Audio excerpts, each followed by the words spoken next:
Welcome back. Let's see if we can figure out if there's anything in between these two rooms, as would be indicated by that painting. Well, the obvious thing that is here,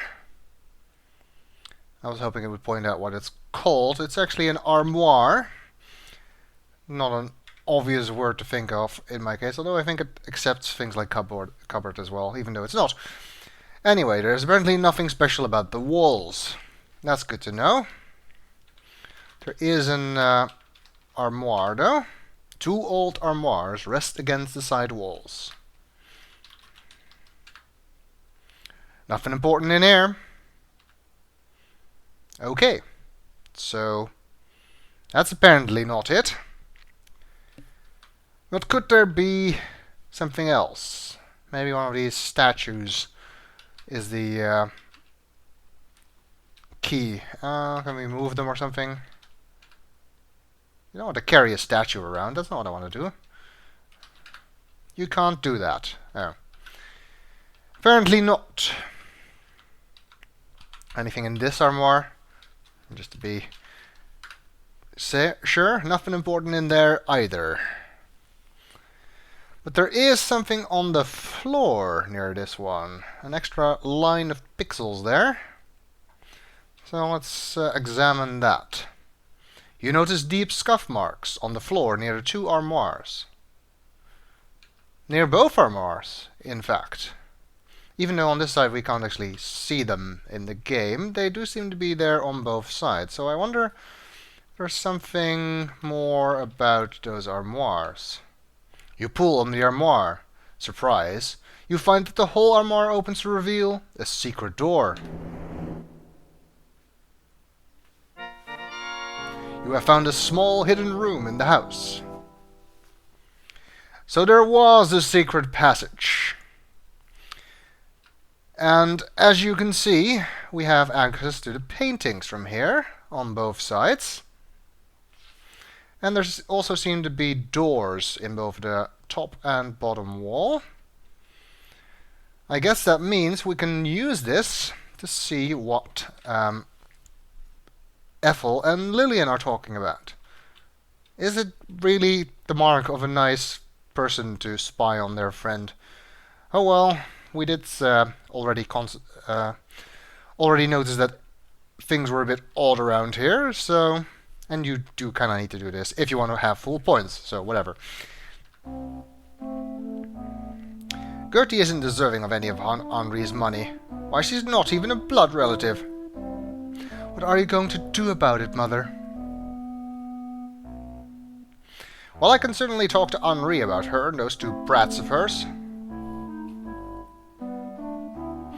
You never change, do you, Mother? Never mind, Lillian. You and I will never agree on anything. Very peculiar way of drinking that Ethel has. Just sort of tilts the glass 90 degrees. That's how I drink, don't you? Can we look into the other room as well? Okay, nice. There's nothing of interest in Rudy and Clarence's room. The nice little eyes on animation. Good thing nobody notices that. There's also two doors here. Oh no, there's somebody in the room. Yeah, you cannot use those if the room is occupied. And the reason I was saving is because sometimes you just randomly get killed for walking to the right or to the side of any of the secret passages. So you will always see me save in there. Let's try this one.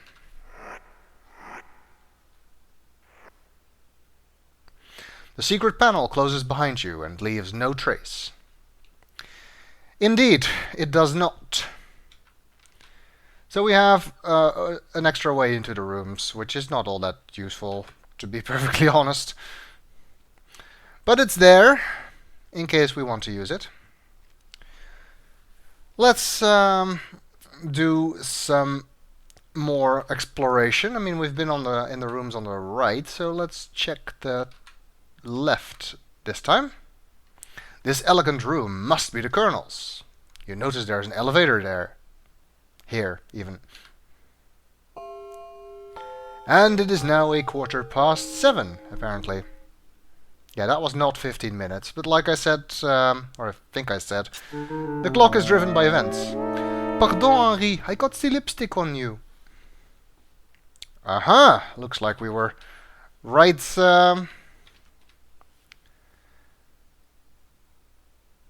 in time to catch a little thing going on between the Colonel and Fifi. But wasn't Fifi supposed to be with Jeeves, according to Lillian? That seems interesting. Let's take a look at some of these people. Colonel Henri Dijon is a frail, ill-tempered curmudgeon in his late 60s. That's a very nice description. You understand that the Colonel never married and lives an eccentric life of seclusion here on his bayou island. From observing the estate, it appears that, though he is supposedly wealthy, he spends little money to maintain it. He is quite the miser. Regular Scrooge McDuck.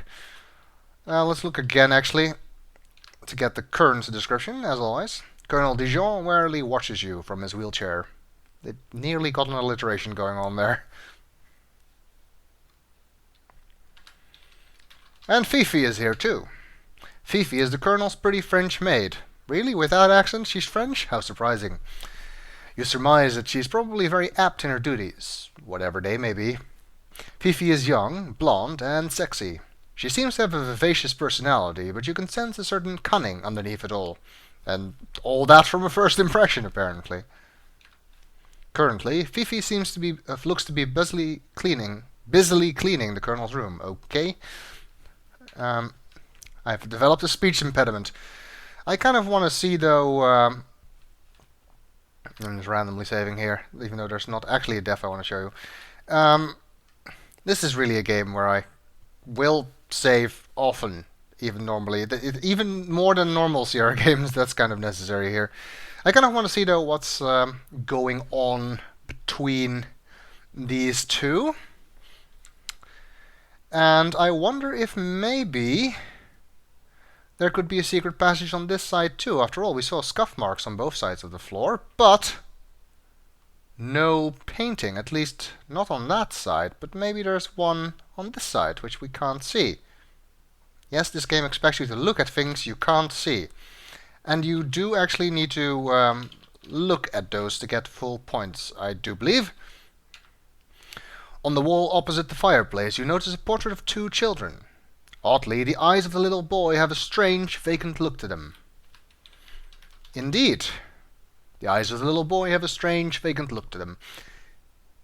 I'm not 100% certain if separately looking at the eyes is necessary to get the full score. I'm doing it anyway, just to be safe. Okay, that indicates that there is another secret passage, and indeed there are scuff marks here, so we should expect such. You pull on the armoire. Surprise, you find that the whole armoire opens to reveal a secret door. Not much of a surprise, considering we already saw that the other one did that. You have found a small hidden room in the house. Apparently there's a picture of a horse in the room to the south here. That's kind of interesting. Okay, let's do some spying. Let's see if we can find something interesting happening there. Ooh la la! Ooh, mon ami, I find it difficult to refuse you. I'm so attracted to you. Well, I was quite a blade in my younger days. Ooh la la, I can tell, Henri. I can tell.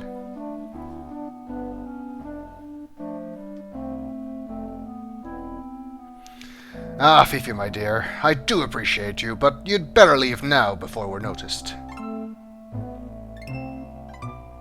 Too late. If you say so, Henri. Au revoir, mon chéri, or something. I didn't really catch the last bit of that line. I hate timed text boxes. I may have mentioned that before. This game has a lot of them, though usually they're not that bad, because they're not too slow or anything. Looks like they were actually having sex, or some as close as you can get with a cripple, I suppose. No offense to cripples. Of course, we cannot leave through this door because there's someone in the room. See? Oh no, there's somebody in the room. Another thing you can actually do in the secret passages, although I don't think it's actually necessary, you can smell. You notice a faint aroma of perfume. That is not particularly useful. And the game isn't killing me again. I kind of do want to show this death off at some point, but it's completely random, so maybe it won't happen at all. Let's go through this one. See what's down here. This is a cozy guest room which Gloria and Gertie are sharing. The secret panel closes behind you and leaves no trace. And there's a painting here too, of course. You notice a portrait of a magnificent Palomino, I hope I'm pronouncing that right, on the wall. Could it be the Colonel's horse in better days? Funny, the horse seems to have a strange, vacant stare. The eyes of the horse have a strange, vacant stare.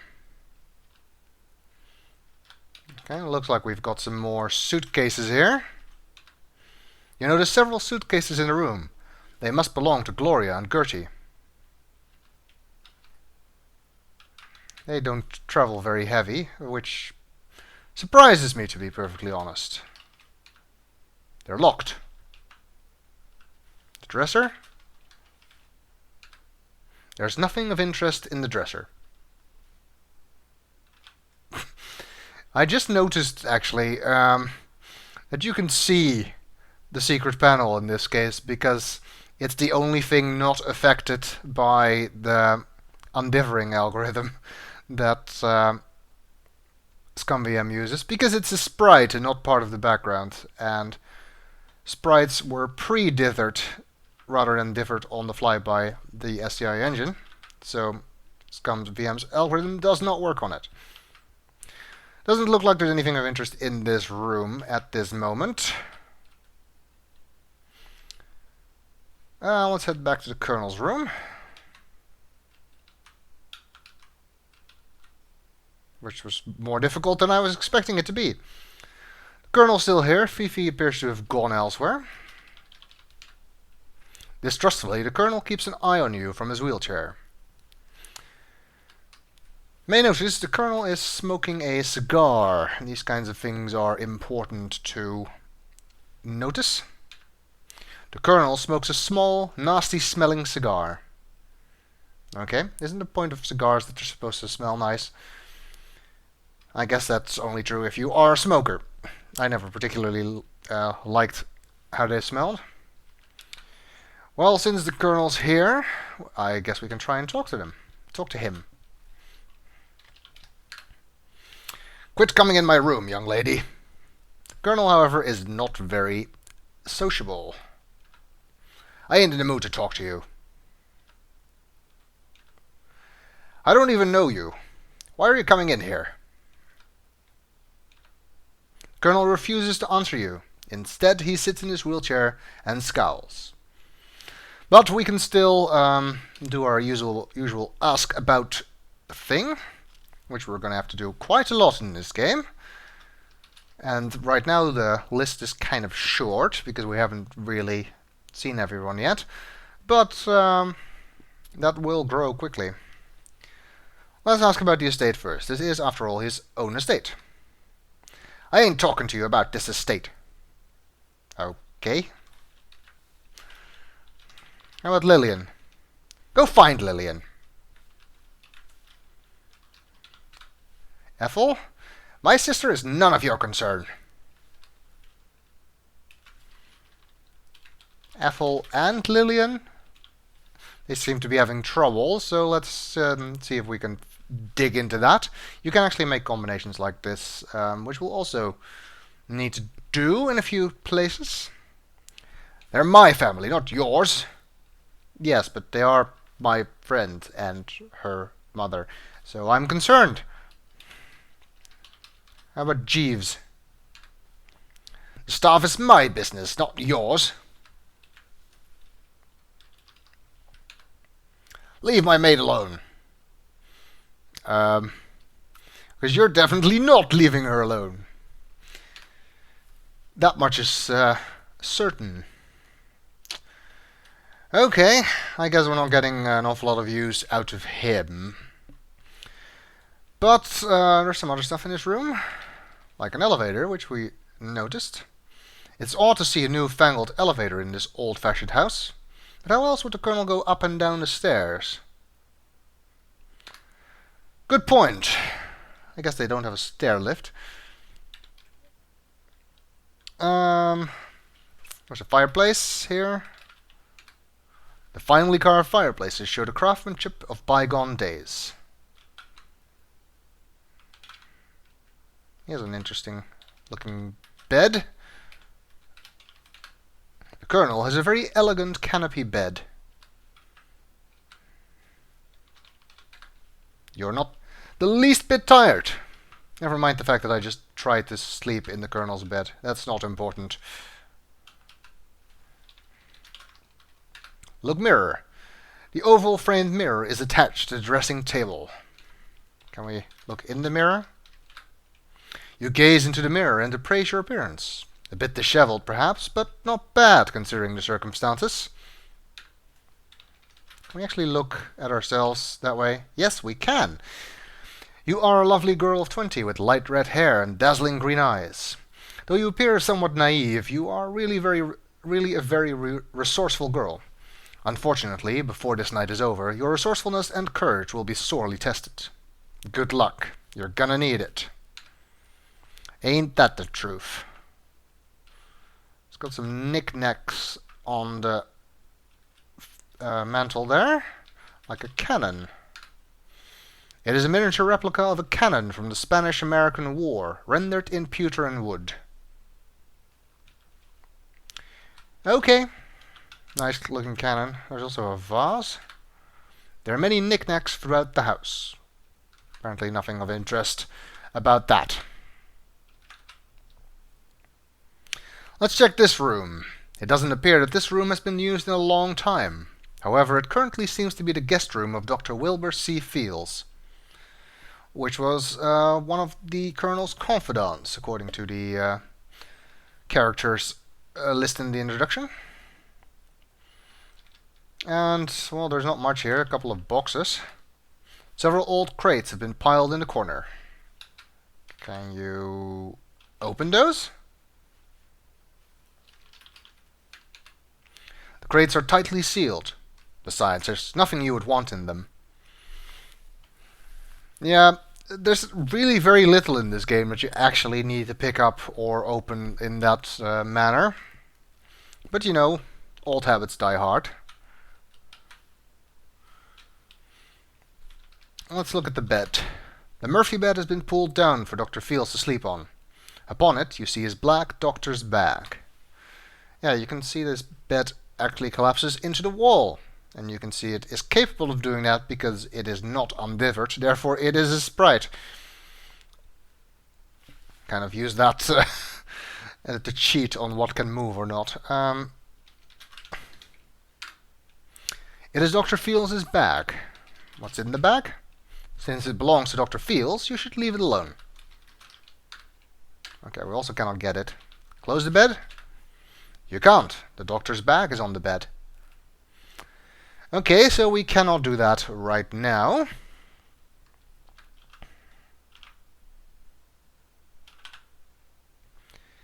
Which, well,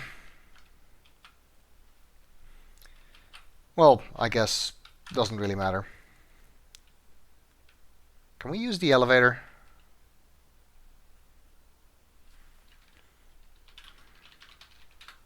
Stay out of my elevator! Okay. Apparently not. Well then, I guess that we'll just explore on foot the old-fashioned way, but we'll do that in the next video.